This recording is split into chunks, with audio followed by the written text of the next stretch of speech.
A graça e a paz do Senhor, amados. Vamos abrir as Escrituras em Mateus, capítulo 5. Vamos concluir o nosso estudo das bem-aventuranças, porque é essencial para a construção do caráter cristão, porque essa é a mensagem, o centro, o cerne da mensagem de Cristo, está aqui nas bem-aventuranças. Vamos ler então Mateus, capítulo 5. Verso 1. Vendo as multidões, Jesus subiu ao monte e se assentou. Seus discípulos aproximaram-se dele e ele começou a ensiná-los, dizendo: Bem-aventurados os pobres em espírito, pois deles é o reino dos céus.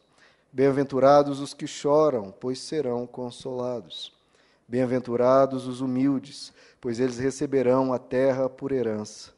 Bem-aventurados os que têm fome e sede de justiça, pois serão satisfeitos. Bem-aventurados os misericordiosos, pois obterão misericórdia. Bem-aventurados os puros de coração, pois verão a Deus. Bem-aventurados os pacificadores, pois serão chamados filhos de Deus. Bem-aventurados os perseguidos, por causa da justiça, pois deles é o reino dos céus. Bem-aventurados serão vocês, quando por minha causa os insultarem, os perseguirem e levantarem todo tipo de calúnia contra vocês. Alegrem-se e regozijem-se, porque grande é a sua recompensa nos céus, pois da mesma forma perseguiram os profetas que viveram antes de vocês. Amém, queridos? Vamos orar. Senhor Jesus, nos colocamos diante de Ti, o nosso coração, a nossa alma, a nossa mente, que seja um terreno fértil para a Tua palavra, que venha produzir frutos em nossas vidas, para abençoarmos a outros e sermos abençoados por Ti. Faz de nós, Senhor, bem-aventurados, faz de nós felizes, faz de nós bem-sucedidos segundo a Tua vontade. É o que nós te pedimos em nome de Jesus. Amém. Bom, essa é a 8ª mensagem sobre as bem-aventuranças, uma para cada uma delas, né? Onde nós temos abordado quem são os felizes, quem são os bem-sucedidos, quem são os vitoriosos nessa vida. Porque o mundo tem uma forma de enxergar os bem-sucedidos, que Deus despreza completamente essa forma de enxergar.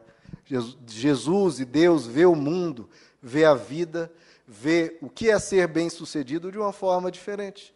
E por isso ele explicou, por isso ele explicitou para nós como são as pessoas bem-sucedidas ao olhar dele. Então, muitas pessoas que às vezes o mundo não nota ou que são desprezadas para Deus é uma grande pessoa, que é uma pessoa de profundidade, uma pessoa que Deus olha, eis aí o meu servo bom e fiel. E é assim que eu quero ser e espero que vocês também venham buscar. Então, queridos, Jesus ele desconstrói a ótica humana, normal, natural, que vê os bem-sucedidos como os ricos, como os poderosos, como os espertos, como os que dão golpes, como os que têm esse tipo de conduta e de vida. E ele muda completamente isso, porque a visão humana, natural, é uma visão egoísta, é uma visão materialista e é uma visão terrena. E Deus vem e inverte tudo. Ele joga para o alto tudo que o homem considera como precioso e joga tudo por terra. E traz uma nova visão, uma nova ética, uma nova forma de viver. Enquanto o mundo preza os ricos, Deus preza os pobres em espírito. Enquanto o mundo preza os superdivertidos que estão rindo à toa, Deus preza os que choram diante dele e ele os consola. Enquanto o mundo preza os guerreiros, os que atacam, os que são agressivos, Deus preza os pacificadores. E assim por diante. Então, queridos, os valores do reino de Deus, nós precisamos aprender, são diferentes. E nós temos que escolher para a nossa vida, é uma escolha que cada um de nós precisa fazer. E é uma escolha individual. Escolher pensar como Deus, ter a mente de Cristo, ou pensar como o mundo. Porque para Deus, quem são os bem-sucedidos na vida? Os pobres em espírito, os que choram, os humildes, os que querem justiça, os misericordiosos, os puros de coração, os pacificadores e os perseguidos. Bom, os pobres em espírito, como nós falamos, são aqueles que diante da vida não faz 1001 exigências, que cobram de Deus, que murmuram diante de tudo. Não, eles são pobres no espírito, eles são simples. Eles levam a vida sem 1001 exigências. Pelo contrário, a prática deles, o viver deles, exala gratidão. Se eles têm pouco, eles estão adorando a Deus pelo que têm. Se têm muito, eles não se corrompem, não se esquecem de Deus. Pessoas que têm um coração simples. Segunda bem-aventurança diz que aqueles que choram, porque neste mundo, diante das dores, ou a gente murmura, ou a gente blasfema contra Deus, acusa Deus, ou a gente chora humilde e fala, Senhor, me ajuda. Aquela pessoa que, diante da dificuldade, em vez de se rebelar, não, ela vai aos pés do Senhor e pede ajuda a Ele, e a promessa é que essa pessoa será consolada. Terceira bem-aventurança diz, bem-aventurados os humildes, porque esses que conquistarão a terra. Não é aquela pessoa que se acha, que esnoba todo mundo, não, aquele humilde, que nos seus negócios e no seu trabalho pensa, não, eu preciso dar o meu melhor, porque eu não sou o mais sábio, eu não sou o bambambam, não, eu sou humilde e eu quero ganhar as coisas me esforçando, dando o meu melhor. Então essa pessoa humilde, ela conquista porque ela dá o melhor. Ela não espera que tudo venha fácil, não. Ela com humildade faz o seu melhor. E na quarta bem-aventurança ele diz, os que têm fome e sede de justiça, ou seja, aquelas pessoas que olham para si próprias, veem fraquezas, veem defeitos, e falam, não, eu quero melhorar. Eu quero ser transformado, eu quero... Não é que é essa minha personalidade, não, eu sou desse jeito, nasci assim, morrerei assim. Não, se eu nasci assim, deixa eu crescer, deixa eu melhorar, porque eu tenho fome, eu tenho sede de ser uma pessoa melhor, mais parecida com Cristo. E essas pessoas serão fartas por dentro, serão cheias de vida. Na quinta bem-aventurança, ele fala, bem-aventurados os misericordiosos, ou seja, aqueles que oferecem perdão, que estão sempre perdoando, sem fazer exigências, sem ficar colocando peso e culpa nas pessoas. Não, ela perdoa. E essa é a cura dos relacionamentos. O Evangelho tanto insiste para que perdoemos, queridos, porque é assim que se constrói relacionamentos saudáveis.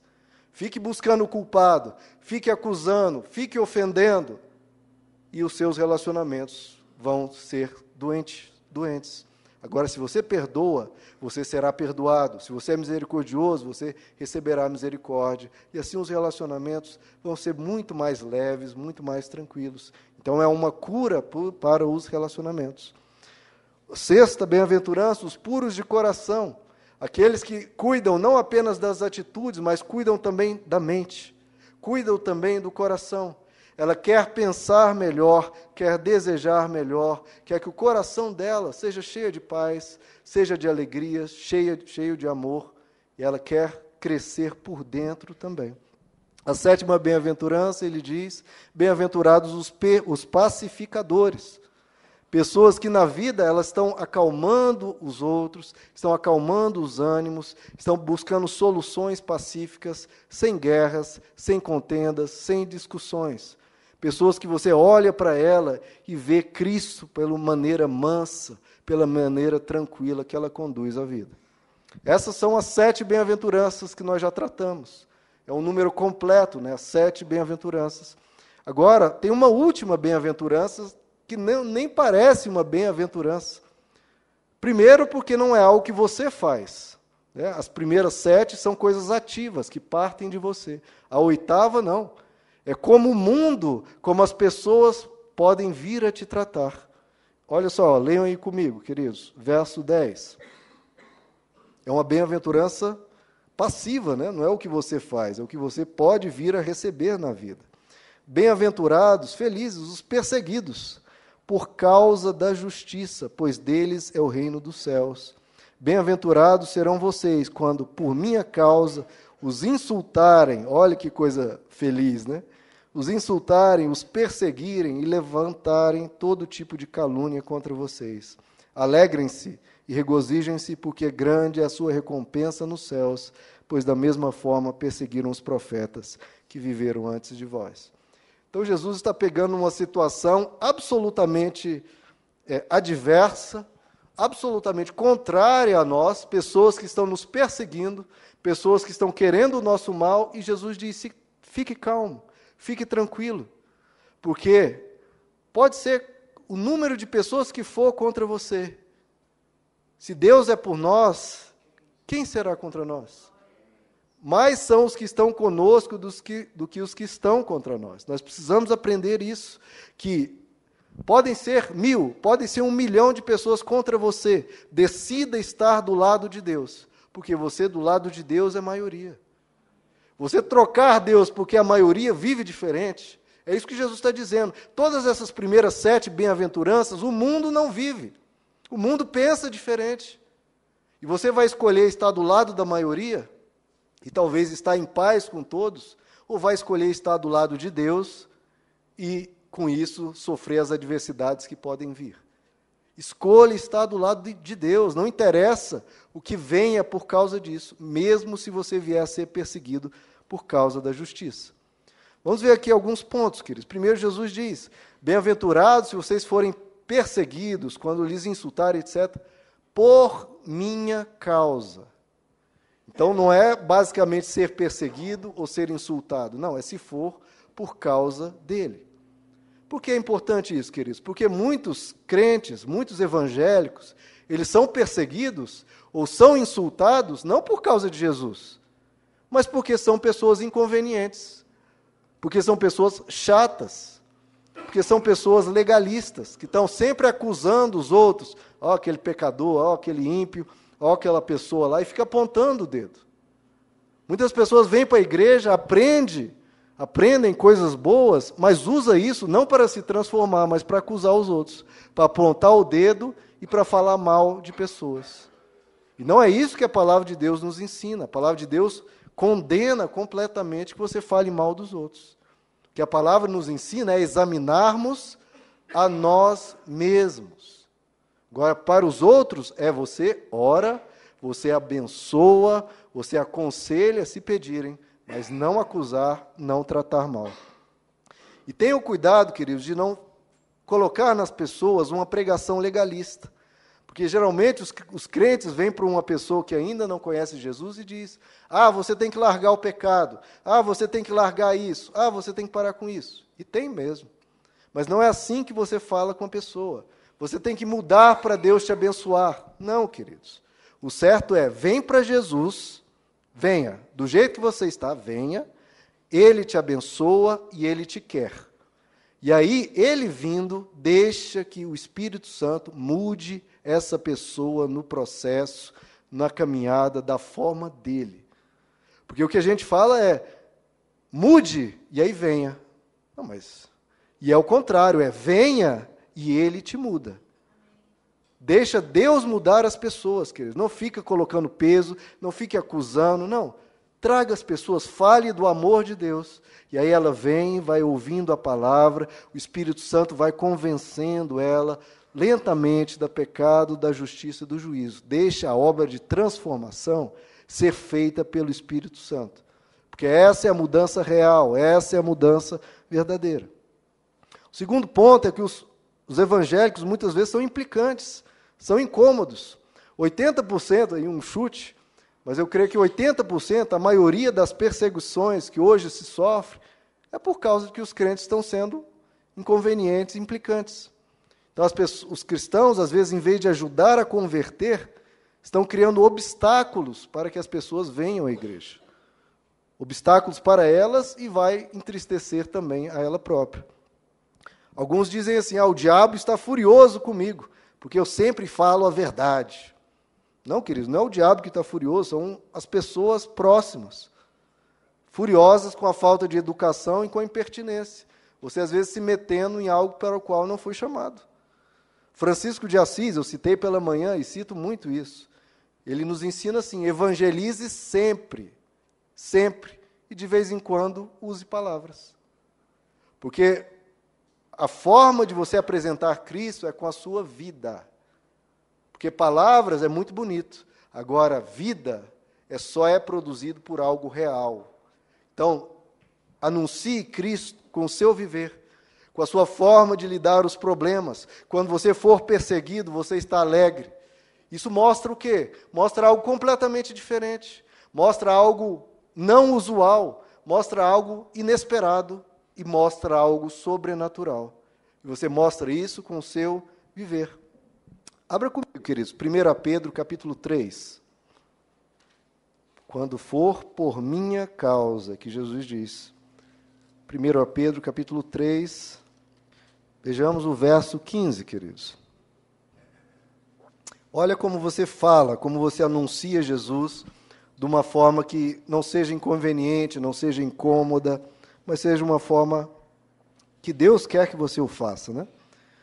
1 Pedro 3,15. Antes de tudo, olha, santifiquem Cristo como Senhor em seu coração. Então, primeira coisa é a sua vida santificar Cristo, anunciar Cristo, demonstrar Cristo. Agora, estejam sempre preparados para responder a qualquer pessoa que lhes pedir. Então, você não está lá incomodando, não está lá entrando, quando a pessoa diz, eu não quero, e você vem, não, eu quero, eu vou te dizer assim mesmo. Não. Quando a pessoa te pedir a razão da esperança que há em você. Então, veja, a vida cristã é notada ao longe, ela nota, por que essa pessoa está sempre feliz? Por que essa pessoa tem tanta esperança? Por que diante de uma situação adversa, ela está tranquila? A pessoa vai perguntar, por que você tem essa esperança? Por que você está bem? Você não está vendo a situação mundial? E continua. Contudo, quando a pessoa pedir a razão da esperança, e você for dizer, faça isso, olha só, queridos, com mansidão, toda tranquilidade e respeito. Respeite a cultura dela, a religiosidade dela, a vida que ela está tomando, respeite o indivíduo, conservando boa consciência, de forma que os que falam maldosamente contra o bom procedimento de vocês, porque estão em Cristo, fiquem envergonhados das suas calúnias. Então você tem que ter uma forma de comportamento que quem te criticar comece a se envergonhar. Poxa, eu falei mal dele porque eu achei que ele era como todo mundo, né? Mas não, ele tem uma vida real mesmo. Ele é manso, ele me respeita, ele é tranquilo. E aí, queridos, a própria pessoa se envergonha de pensar mal de você. E agora, os crentes que não demonstram essa alegria, não demonstram essa esperança, têm que ficar falando muito.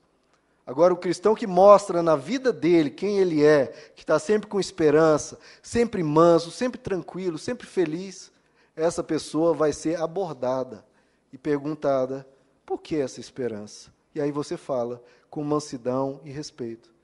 Então, queridos, cuidado para não se meter na vida dos outros quando às vezes a pessoa fecha a porta. Jesus diz, não dê a pérola aos porcos. Ele está dizendo, quem dizer não, você dá um passo atrás e deixa a pessoa em paz. Mas temos que ter um cuidado de jamais nos envergonharmos de Cristo. Fale mesmo, quando perguntado, ou quando você vê que a pessoa está passando por problemas e você pode levar um consolo, console essa pessoa. Porque como o apóstolo Paulo diz, eu não me envergonho do Evangelho de Deus, porque eu sei que ele é o poder de Deus para a salvação de todo aquele que crê. O Evangelho tem um poder imenso de transformar a vida das pessoas. Então, não se envergonhe, fale, anuncie, para que muitas pessoas possam desfrutar do que você desfruta em Cristo. Então, é por causa dele, não por sermos chatos. Não seja chato com a pessoa, porque você não vai converter ninguém sendo chato e inconveniente.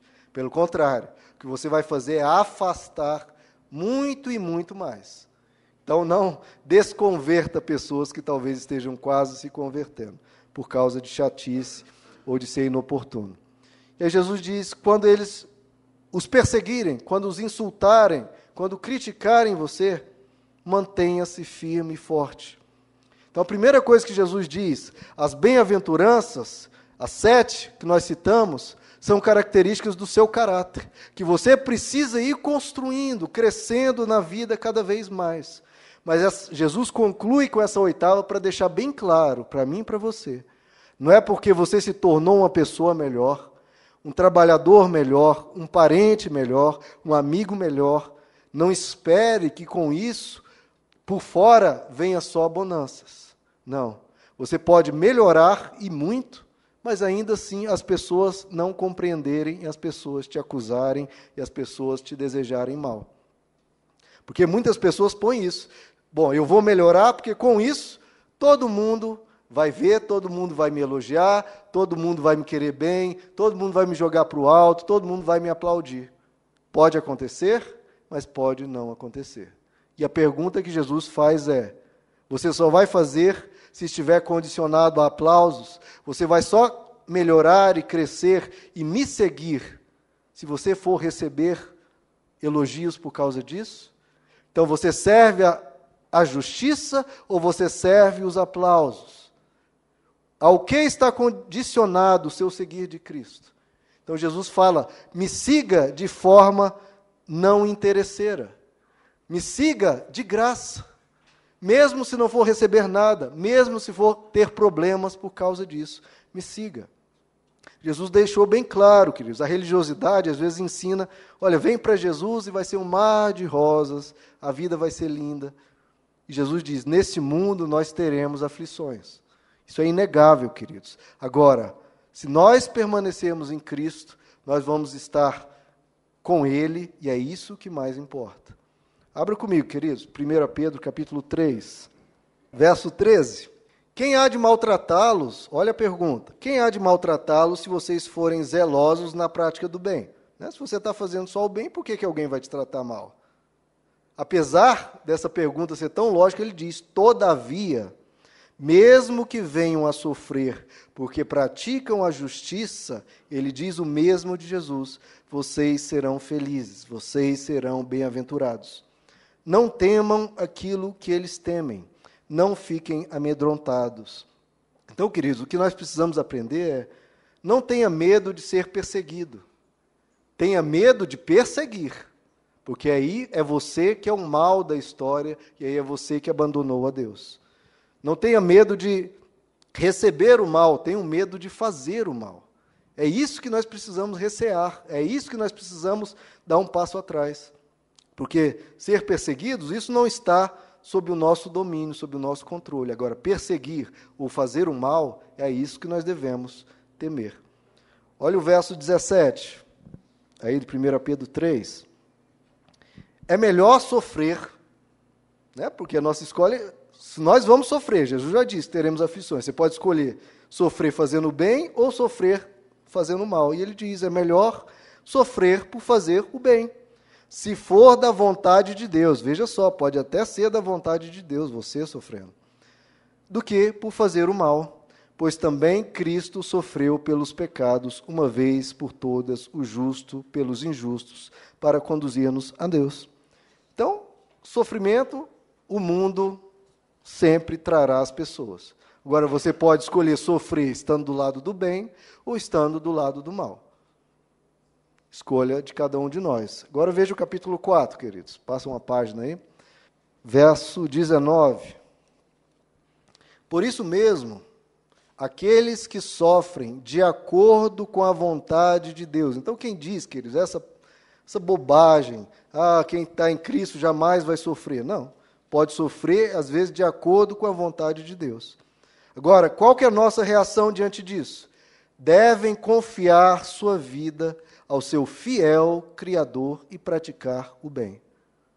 Então você pode vir a sofrer, isso é a palavra de Deus, queridos.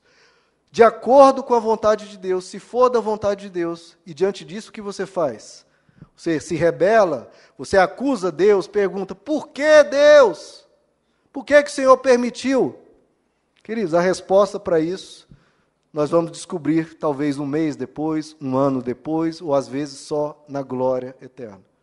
Então, resposta para todas as perguntas, talvez você não venha ter aqui. Agora, o que você faz diante disso? Você confia a tua vida a quem é fiel, ao teu Deus. Confia nele. Nunca perca confiança nele. Confie, confie, confie. E o segundo ponto, pratique o bem. Porque muitas pessoas perdem uma das duas coisas. Ou para de confiar em Deus, ou para de praticar o bem. Porque falar, não está valendo a pena, não compensa praticar o bem. Bom, você vai praticar o bem só se compensar? Misericórdia, né? Então você está praticando de uma forma interesseira. Não. Sempre confie em Deus, sempre pratique o bem. Jesus Cristo, que era o Deus na terra, ele é chamado em Isaías 53 de o homem de dores. E apesar disso, de ter sofrido tantas adversidades, ele estava sempre exaltando a Deus, sempre glorificando a Deus. Eu vi uma expressão, eu li esses dias uma expressão dizendo que nós, que somos de Cristo, queridos, vamos viver cada vez mais um período como se estivéssemos numa diáspora. Vocês sabem o que significa a palavra diáspora? Diáspora foi o que ocorreu com os judeus. Eles tinham a terra deles, o país deles, foram conquistados e foram todos levados para um país distante, com uma outra língua, uma outra cultura, outros deuses. E eles estavam ali, aquele grupinho de pessoas cercado de pessoas pagãs, de pessoas com uma religião totalmente diferente. E nós, queridos, infelizmente, cada vez mais vamos viver isso. Cada vez mais a Páscoa vai significar coelhinho da Páscoa. Cada vez mais o Natal vai significar Papai Noel. E por aí adiante. E aí nós temos que decidir se vamos ficar com a maioria ou se vamos ficar firmes e tranquilos com o nosso Deus. Eu respeito e eu admiro muito Noé. Porque Noé viveu num mundo totalmente cruel, totalmente violento. Quem não assistiu o filme Noé, com Russell Crowe, eu recomendo, muito bom. E ele, apesar de ser ele e mais 8 pessoas, só a família dele, ainda assim conservou-se fiel a Deus. Mesmo todo mundo tendo esquecido Deus, ninguém queria saber mais de Deus, e ele permaneceu. Porque ele não queria saber da maioria, ele queria saber de Deus. Abra comigo, queridos, Mateus capítulo 10. Olha Jesus nos ensinando a viver nessa diáspora. Num mundo talvez totalmente diferente do que a gente vive.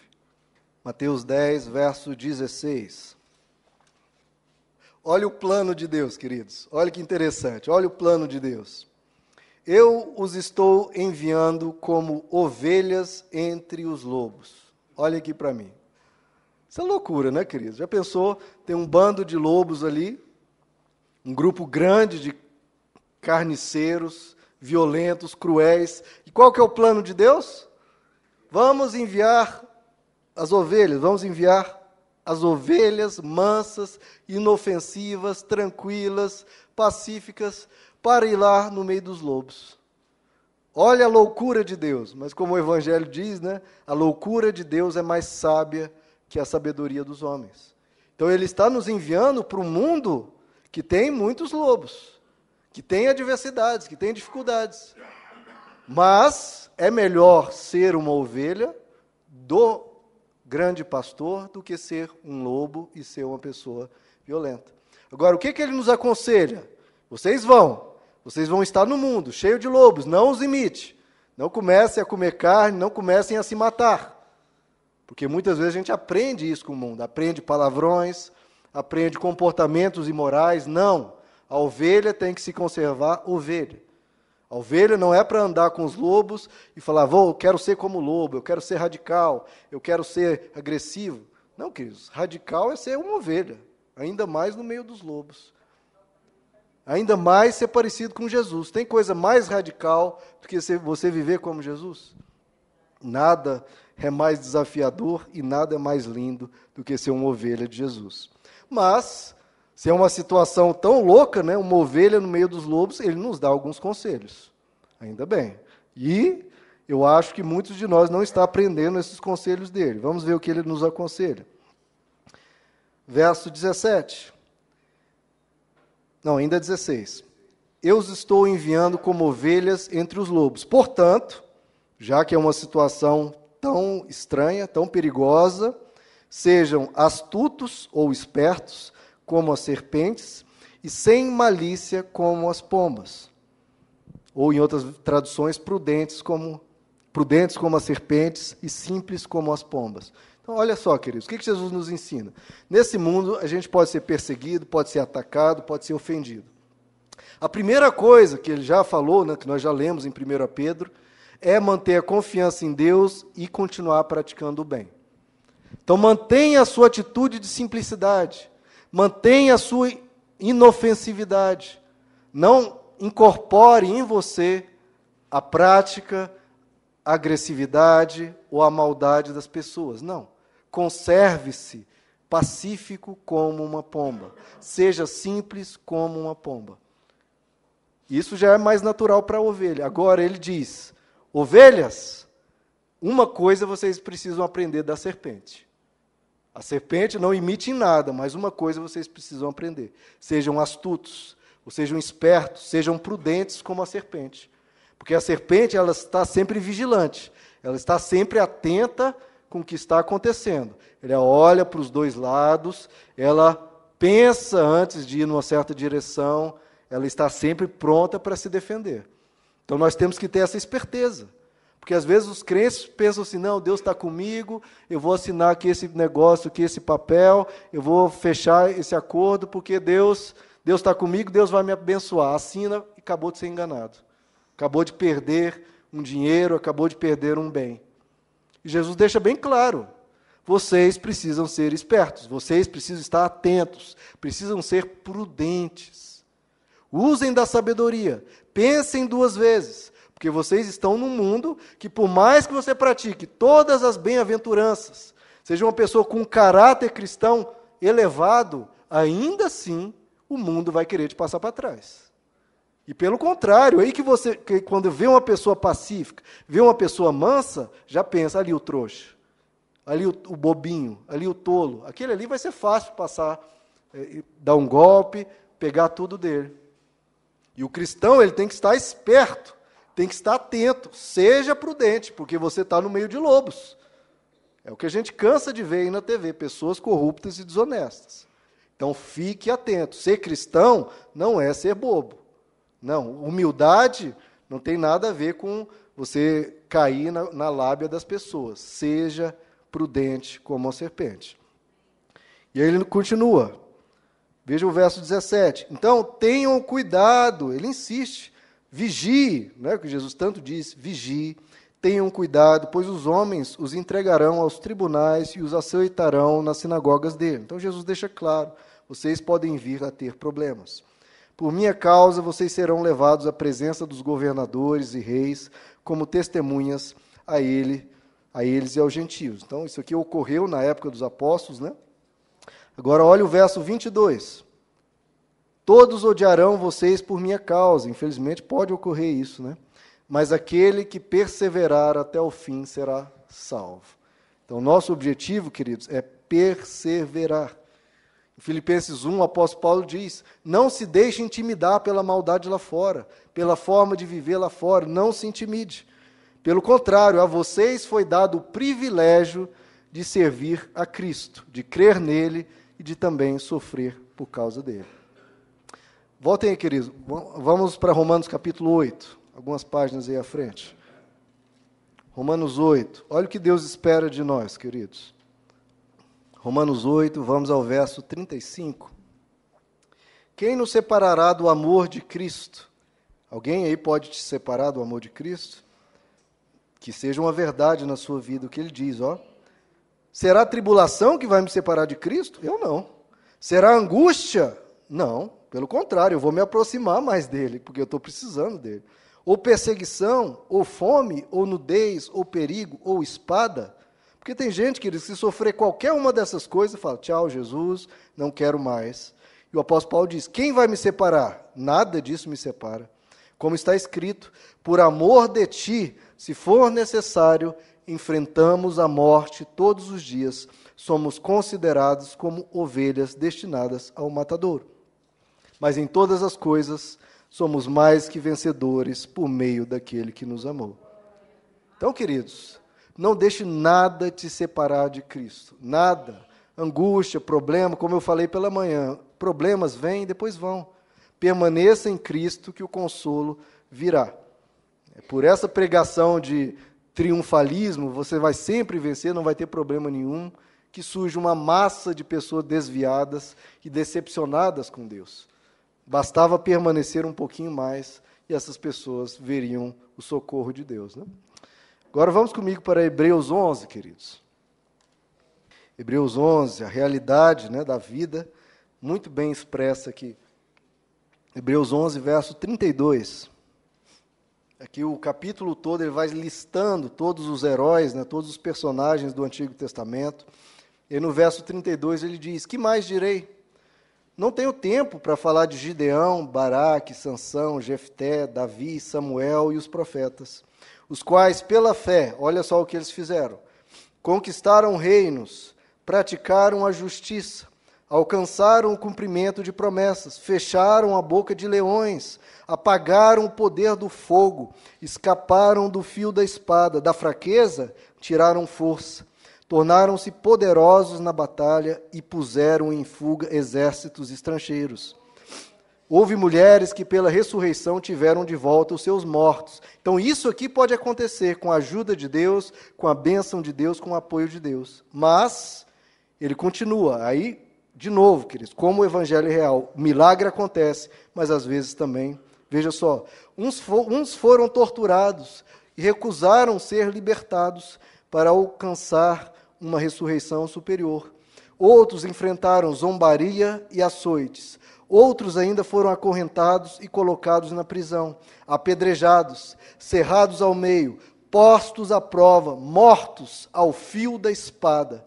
Andaram errantes, vestidos de pele de ovelhas e de cabras, necessitados, afligidos e maltratados. O mundo não era digno deles. Vagaram por desertos e montes, por cavernas e grutas, e jamais negaram a Deus. Muitos estão dispostos a servir a Deus, se o fogo se apagar, se o leão fechar a boca, se milagres, se o mar se abrir. Todos querem servir. Agora, quem quer ser também como esses que, venha a prova que for, eu estou do lado de Deus e eu não nego. Porque eu escolhi estar do lado da justiça, eu escolhi estar do lado da paz, eu escolhi estar do lado do amor. E não interessa o que vier, é do lado de Deus que eu ficarei. Então que sejamos assim, se Deus quiser fazer milagres estrondosos na nossa vida, glória a Deus. Por favor, Senhor, faça. Agora, se tivermos que passar por situações outras, adversas, glorifique a Deus, dê um testemunho, porque isso aqui que nós listamos é um testemunho imenso de compromisso, de dedicação, de uma vida que entendeu quem Deus é. Porque qualquer pessoa que diz, não, eu passei dificuldade por um mês, então eu abandono Deus, essa pessoa não entendeu quem Deus é. Não entendeu. Porque você vai trocar Deus pelo quê, irmãos? Pelo quê? Deus, compare com o quê? Vai comparar com o quê? Eu não troco Deus por nada, queridos. Eu falo isso aqui de púlpito e com honestidade. Se a minha família inteira cair morta, como a de Jó caiu, e que eu passar por necessidade, o que for, eu não abandono Deus, porque eu sei o valor que Ele tem, e eu sei a eternidade que aguarda a mim, a minha família e todos aqueles que o querem. Não troque Deus por nada. Por isso ele diz, bem-aventurados, ainda que forem perseguidos. Por quê? E ele nos diz por quê. Porque de vós será o reino dos céus. Uma coroa aguarda cada um de nós. Por isso que ele diz, alegrem-se. Alegrem-se. Ora, não há diferença? Claro que há diferença entre o cristão e o quem não serve a Deus. Há uma diferença. Porque você pode se alegrar. Por quê? Primeiro, você tem uma promessa na eternidade. É na eternidade que Deus prometeu. Não haverá mais dor, mais lágrimas, mais maldade alguma e mais nenhuma morte. Essa é uma promessa que não está prometida para aqui. Está prometida para a eternidade. E é uma promessa de glória. O ímpio, quem não quer Deus, não tem essa promessa. Agora, quem quer Deus, tem. Como em Romanos 8 diz. Se somos filhos, nós somos herdeiros. Herdeiros de Deus, co-herdeiros de Cristo, se de fato participamos dos seus sofrimentos, para que também participemos da sua glória. Então, é necessário, às vezes, participar dos sofrimentos dele. Considero que os nossos sofrimentos atuais não podem ser comparados com a glória que nos será revelada. Não dá para comparar, queridos. Não dá para comparar. E o apóstolo Paulo diz, os nossos sofrimentos leves e momentâneos estão produzindo para nós uma glória eterna que pesa mais do que todos eles. Por isso, fixamos os nossos olhos não naquilo que vemos, Porque o que vemos é transitório, mas fixamos nosso olhar no alto, onde tudo é eterno. Então, precisamos perseverar, queridos.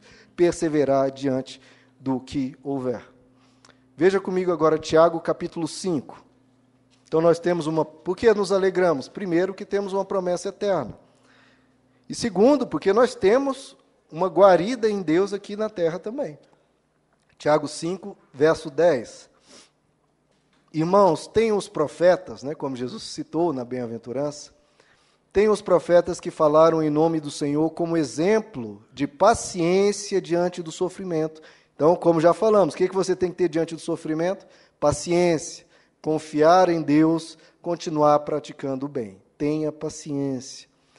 Como vocês sabem, nós consideramos felizes, bem-aventurados, aqueles que mostraram perseverança.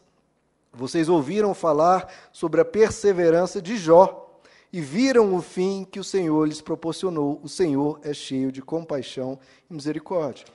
Então nós vemos a vida de Jó, que por ter perseverado, por não ter blasfemado contra Deus, por ter apontado o dedo e acusado Deus, não, ele permaneceu.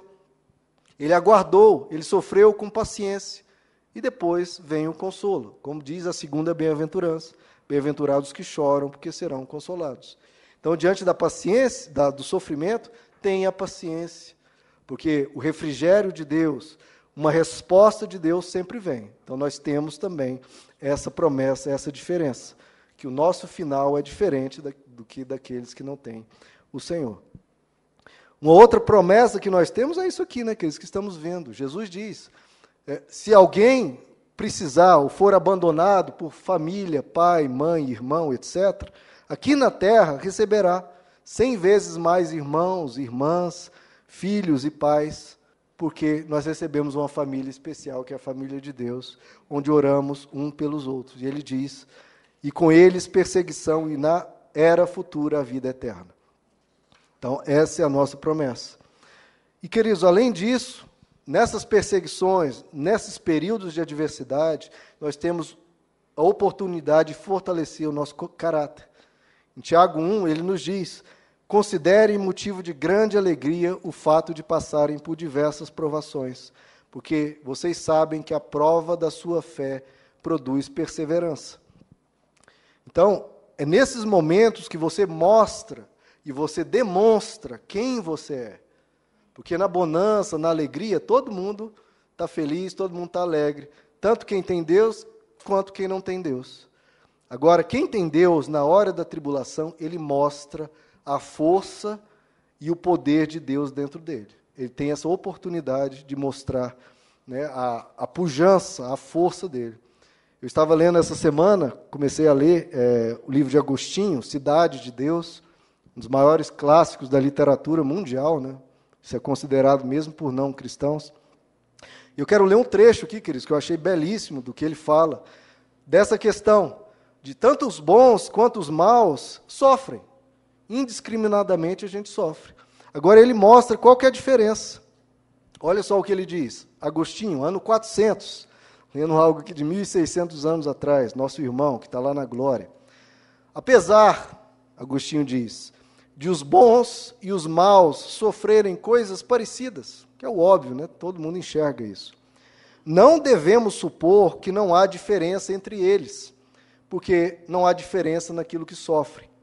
Na semelhança dos sofrimentos, permanece uma dessemelhança, não no sofrimento, mas naqueles que sofrem. E ele dá um exemplo, assim como o fogo purifica o ouro, e o mesmo fogo destrói a palha, da mesma forma, a tribulação limpa e edifica os bons, mas gera amargura, ódio e violência nos maus. Ou seja, sob a mesma aflição, os maus blasfemam contra Deus e os bons vão buscá-lo em oração e adoração. Assim, a diferença principal não está nos males sofridos, mas no tipo de ser humano que o sofre. Agite o perfume, balance, agite o perfume e agite o lamaçal. Um vai produzir um belo aroma, o outro vai produzir um cheiro ruim. Então, a grande diferença não está no sofrimento, está na pessoa que o sofre, no tipo de pessoa que você é. Essa é a maior diferença. Vamos ficar de pé, queridos? Então, diante, queridos, das adversidades, diante do sofrimento, você não vai se alegrar por causa do sofrimento. Óbvio, né? Nós não somos masoquistas. Mas vamos nos alegrar em Deus, apesar do sofrimento. E vamos passar por aquilo com paciência, com perseverança e com determinação. Veja, queridos, a felicidade não deve depender dos outros. A nossa felicidade não deve depender dos outros. Porque os outros você não tem controle. A sua felicidade tem que partir de quem você é em Deus. E tem que partir de Deus. Se Deus for o motivo da sua felicidade, e o que Ele tem construído em você, nada rouba a sua felicidade. Agora, se a sua felicidade depender do aplauso dos outros, dos elogios dos outros, se você precisar da validação externa, você vai passar por muitos períodos de sofrimento, de tristeza. Mas se você olhar para Jesus, aquele que sempre diz, eu te amo, eu te amei de tal maneira que dei a minha vida por ti, aí você vai ser uma pessoa mais forte. Como está escrito, olho nenhum viu, ouvido nenhum ouviu, e nenhuma mente jamais imaginou o que Deus preparou para aqueles que o amam. Então é por isso que nós somos bem-aventurados, mesmo diante das provações, das perseguições. Todos esses profetas que nós lemos, que passaram por adversidades terríveis, eles vão te dizer lá na glória, valeu a pena, porque o que eles estão desfrutando, não há mente, não há olho, não há ouvido humano que jamais pôde provar disso. A melhor comida que você já comeu, a melhor viagem, a cena mais linda, ou o amor maior, ou o melhor elogio, qualquer coisa que você já tenha desfrutado nessa terra, queridos, é pequeno diante do que você viverá na glória eterna. Então, a melhor viagem, o melhor elogio, o maior amor, a melhor cena, a melhor comida, a melhor bebida, tudo isso ainda está reservado para aqueles que permanecerem em Deus. Está reservado para nós na glória. Ele diz que Ele foi para a glória preparar morada para nós. Ele está nos aguardando, queridos. E eu sei que vai ser muito bom morar com Ele. Amém? Vamos orar? Senhor Jesus, queremos que o Senhor construa esse caráter cristão no nosso coração, para sermos bem-aventurados, para sermos bem-sucedidos, para sermos vitoriosos, não na ótica do mundo, mas na ótica do Senhor. Para que sejamos pessoas que venceram a maldade, pessoas que venceram a injustiça, pessoas que venceram o ódio, que venceram a agressividade, que venceram os lobos, apesar de ser ovelhas. Dá-nos, Senhor, sempre um coração pacífico de pombas, faz-nos simples, e que a gente nunca perca a prudência, dá-nos sabedoria para andar neste mundo. Nos ajuda a enfrentar a maldade das pessoas sem perder a nossa bondade. Que o nosso coração não se corrompa pela corrupção do mundo, que o nosso coração não vergue para o lado ruim, por causa da maioria, por causa de tantos serem assim, não. Dá-nos a coragem de Noé, que diante de um mundo corrompido, permaneceu contigo e permaneceu eternamente. Faz-nos como cada um dos profetas que viveram antes de nós, para realizar milagres quando for da tua vontade, ou para sofrer com dignidade como quando for da tua vontade. Que nós tenhamos esse poder dentro de nós. Como disseram os amigos de Daniel, Sadraque, Mesaque e Abednego, se o Senhor quiser nos livrar dessa fornalha, Ele pode nos livrar facilmente. Mas se Ele não quiser nos livrar, louvado seja o nome do Senhor. Mas nós não dobraremos o nosso joelho diante da maldade, diante da perseguição, diante do mal. Senhor Jesus, faz-nos entender que o Evangelho, mesmo que nós seguimos tudo, ainda assim, algumas pessoas podem olhar de forma ruim para nós, e ainda assim a gente jamais negue a Ti. Porque é melhor ser bem visto pelo Senhor do que ser bem visto pelo mundo inteiro. Que a gente fique do lado da maioria dos anjos e da maioria de Deus. Deus escolheu o amor, Deus escolheu a bondade, que nós escolhamos estar contigo, Senhor, eternamente.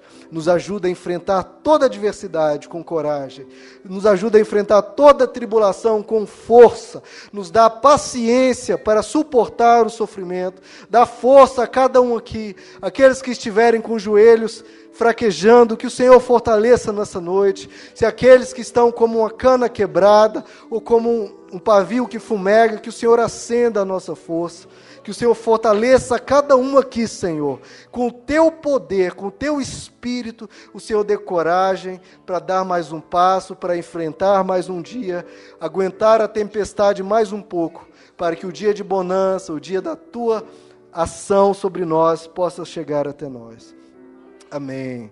Que Deus te dê essa força, meu irmão, para permanecer nessa vida, porque como lemos, nós podemos escolher sofrer do lado do bem ou do lado do mal. Que a gente sofra, obviamente, do lado que vai vencer e vai vencer eternamente.